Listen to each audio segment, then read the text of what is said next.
রবিউল আউয়াল মাস আসলেই আমরা ঘটা করে অনেক কাজ করি যেগুলোর সাথে শরীয়ত আসলে সম্পর্ক রাখে না। রবিউল আউয়াল আরবি মাসের অত্যন্ত গুরুত্বপূর্ণ মাস। সৈয়দুল মুরসালিন, খাতামুন নবিয়্যিন, ইমামুল মুরসালিন ওয়ান নবিয়্যিন নবী করিম সাল্লাল্লাহু আলাইহি সাল্লাম এই মাসে পৃথিবীতে আসছেন। সোমবারে তিনি পৃথিবীতে জন্মগ্রহণ করেছেন। নবীজি সাল্লাল্লাহু আলাইহি সাল্লাম এই জন্য সোমবারে রোজা রাখতেন। নবীজি সাল্লাল্লাহু আলাইহি সাল্লাম সোমবারকে বিশেষ মর্যাদা দিতেন। বৃহস্পতিবার যেহেতু আল্লাহর কাছে আমলনামা উঠানো হয়, এজন্য ওই দিনও নবীজি রোজা রাখতেন। তাহলে রবিউল আউয়াল মাসে আমরা প্রধানতম একটা আমল করতে পারি, এই নবীজি সাল্লাল্লাহু আলাইহি সাল্লামকে যারা ভালোবাসি আমরা এই সময়ে আমল হিসেবে আমরা রোজা রাখতে পারি, রোজা, নফল রোজা। রবিউল আউয়াল মাস আসলেই ঘটা করে বিভিন্ন আয়োজন।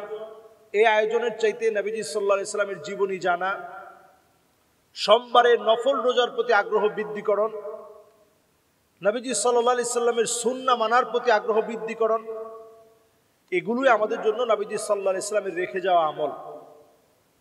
আর রবিউল আউয়াল মাস আসলো, চলে গেল, আমি শুধু আশিকে রাসূল নিজেকে দাবি করলাম, কিছু হালুয়া রুটি আমি খেলাম, জিলাপি খেলাম, এর মধ্য দিয়ে শেষ করে দিলাম। নবীজির একটা সুন্নাহ আমি আমার আমলে আনার চেষ্টা করিনি।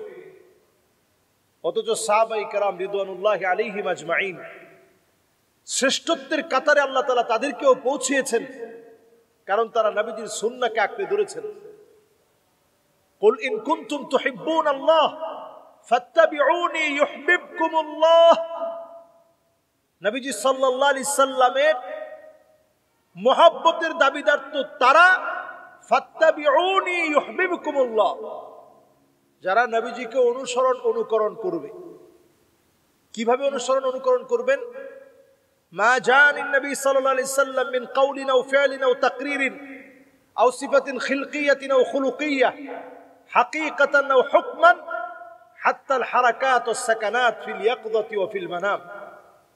প্রিয় ভাইয়েরা, খেয়াল রাখতে হবে, আমার কথা, আমার বার্তা, আমার চলা, আমার ফেরা, আমার খাওয়া দাওয়া, এমনকি ঘুম পর্যন্ত নবীজি সাল্লাল্লাহু আলাইহি সাল্লামের মতো হচ্ছে কিনা। আমরা যেভাবে ঘুমাই, রাসূল কি এভাবে ঘুমাতেন? ডান দিকে ফিরে নবীজি হাতটাকে এইভাবে দিয়ে নবীজি ঘুমাতেন। এটা মিলিয়ে নেয়া। হাসলে নবীজি ঠোঁট দিয়ে মুস্কি হাসতেন, অট্ট হাসি কখনো তিনি হাসতেন না। তিনি মানুষের দিকে তীক্ষ্ণ নজরে তাকাতেন না। সুন্দর কিছু দেখলেই তিনি মাশা আল্লাহ, তাবারাকাল্লাহ বলতেন। ছোট ছোট বাচ্চাদেরকে তিনি দেখলেই দোয়া করে দিতেন, আল্লাহুম্মা ফাক্কিহু ফিদ্দীন ওয়া আল্লিমহু তা'ওয়িল ওয়া হাব্বিব ইলাইহিন নাস। নবীজি দোয়া করে দিতেন, আল্লাহ তুমি তাকে দ্বীনের বুঝ দাও, জ্ঞান দাও, মানুষের প্রিয় পাত্র বানিয়ে দাও। নবীজি সাল্লাল্লাহু আলাইহি সাল্লাম দোয়া করে দিতেন, আল্লাহুম্মা আল্লিমহুল ইলমা ওয়াল হিকমা ওয়াল হিসাব। আল্লাহ তুমি তাকে ইলম দাও, জ্ঞান দাও, হিসাবের জ্ঞান দাও। ওয়াকিহিল আযাব, জাহান্নামের আগুন থেকে আল্লাহ তুমি তাকে মুক্তি দাও। যে নবী সাল্লাল্লাহু আলাইহি সাল্লাম পুরোটা জীবন জুড়ে আমাদেরকে দিয়ে গিয়েছেন, কিছু তিনি নেননি। ক্ষুধার যন্ত্রণায় কষ্ট পেয়েছেন, কষ্ট করেছেন, একদিন আল্লাহর কাছে বলেনি যে আল্লাহ ক্ষুধার যন্ত্রণা আমি কেন কষ্ট করব। নবীজি যদি শুধু মুখে একটু বলতেন, লাউ আরাত্তু, হাদিসের মধ্যে আসছে, নবীজির মনের মধ্যে যদি জাগ্রত হতো, আয় আল্লাহ উহুদ পাহাড়টা যদি স্বর্ণ হয়ে যেত, যদি শুধু মনের মধ্যে আসতো, লাসারাল উহুদ যাহাবা, গোটা উহুদ পাহাড়টা নবীজির মনের ভিতরে আসলেই হতো, মুখে বলা লাগতো না, পুরা উহুদ পাহাড়টা স্বর্ণ হয়ে যেত। সুবহানাল্লাহ।